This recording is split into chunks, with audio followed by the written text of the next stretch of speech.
दोस्तों, हम अपने जीवन में हमेशा अपने मन को लेकर परेशान रहते हैं। हम ये सोचते हैं कि हमारा मन भला शांत कैसे होगा जब हमारे मन में तरह तरह के विचार चलते रहते हैं। हम कुछ और करना चाहते हैं, लेकिन हमारा मन हमें कुछ और ही काम करवा लेता है। इससे पहले कि आप अपने मन को शांत करने का प्रयास करें, ये जानना जरूरी है कि मन का व्यवहार शांत होने वाला ही नहीं।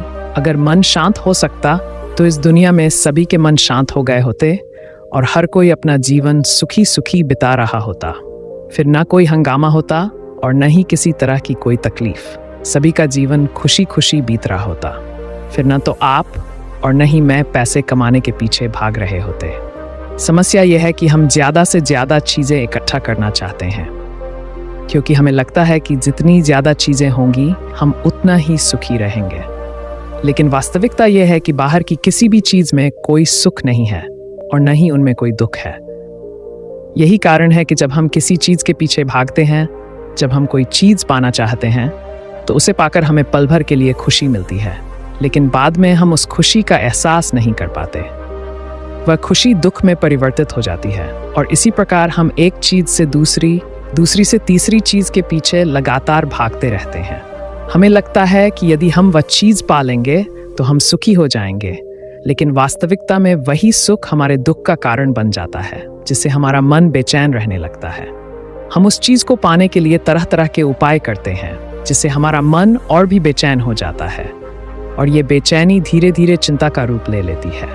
हमारा मन पूरी तरह से अशांत हो जाता है। हमें कुछ भी अच्छा नहीं लगता। हमें लगता है कि जो कुछ हमने मांगा था उसका उल्टा हो रहा है, सब कुछ हमारे विपरीत जा रहा है। फिर हम अपने मन को शांत करने के लिए ध्यान करना शुरू करते हैं, क्योंकि ध्यान ही वह मार्ग है जो हमें ज्ञान की ओर ले जाता है। यह हमें बताता है कि बाहर की किसी भी चीज में कोई सुख नहीं है और न ही दुख है। दुख और सुख तो हमारे मन का भ्रम है।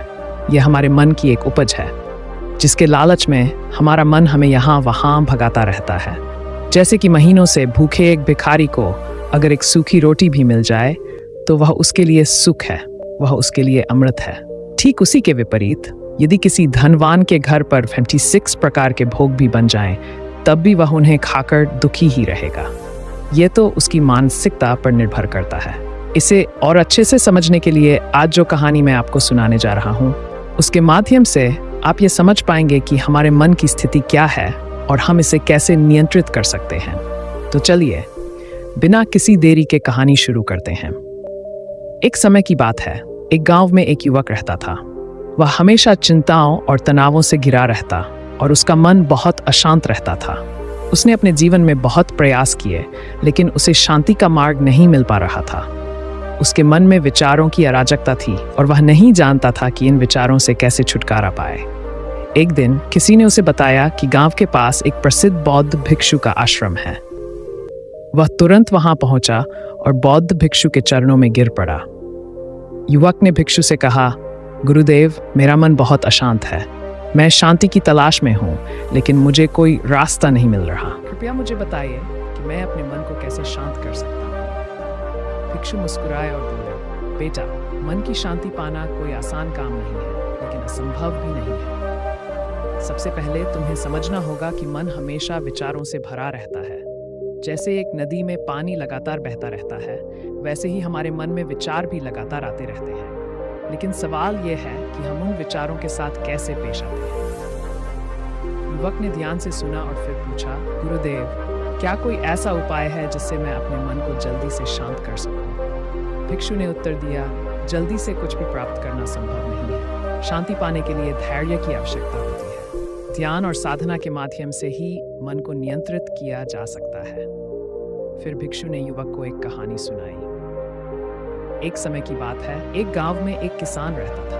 वह हमेशा अपने खेतों में काम करता था और मेहनत से अपनी आजीविका कमाता था। एक दिन उसे बहुत प्यास लगी और वह नदी पर पानी पीने के लिए गया। लेकिन जब वह नदी के पास पहुंचा तो उसने देखा कि नदी का पानी बहुत गंदा था। किसान ने सोचा कि अगर वह गंदा पानी पी लेगा तो उसे बीमार हो सकता है, इसलिए उसने इंतजार किया। कुछ देर बाद नदी की गंदगी धीरे धीरे बैठ गई और पानी साफ हो गया।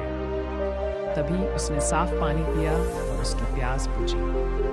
फिर भिक्षु ने युवक से कहा, बेटा, ये कहानी हमें सिखाती है कि जैसे किसान ने गंदे पानी को बैठने का समय दिया, वैसे ही हमें भी अपने मन को शांत करने का समय देना चाहिए। जब हम धैर्य से प्रतीक्षा करते हैं और अपने विचारों को शांति से देखते हैं, तो धीरे धीरे हमारे मन की गंदगी शांत हो जाती है और हमें शुद्ध शांति प्राप्त होती है।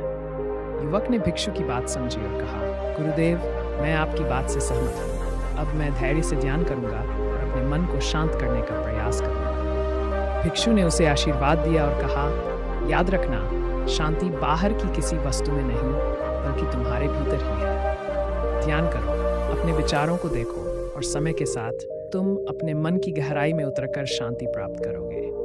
युवक ने गुरु को प्रणाम किया और अपने जीवन में ध्यान और धैर्य को अपनाने का संकल्प लिया। कुछ ही महीनों बाद उसने महसूस किया कि उसके मन में पहले जैसी अशांति नहीं रही। धीरे धीरे उसे अपने जीवन में सच्ची शांति और आनंद का अनुभव होने लगा। दोस्तों, आपने आज के इस वीडियो से क्या सीखा, वह मुझे आप कमेंट में बता सकते हैं। इसी के साथ मैं उम्मीद करता हूँ कि आपको आज की वीडियो पसंद आई होगी, तो इस वीडियो को उस इंसान को शेयर करें और उसी के ठीक बाद चैनल को सब्सक्राइब करें। तो चलिए फिर मिलते हैं ऐसी एक और नई वीडियो में। तब तक के लिए अपना ख्याल रखें।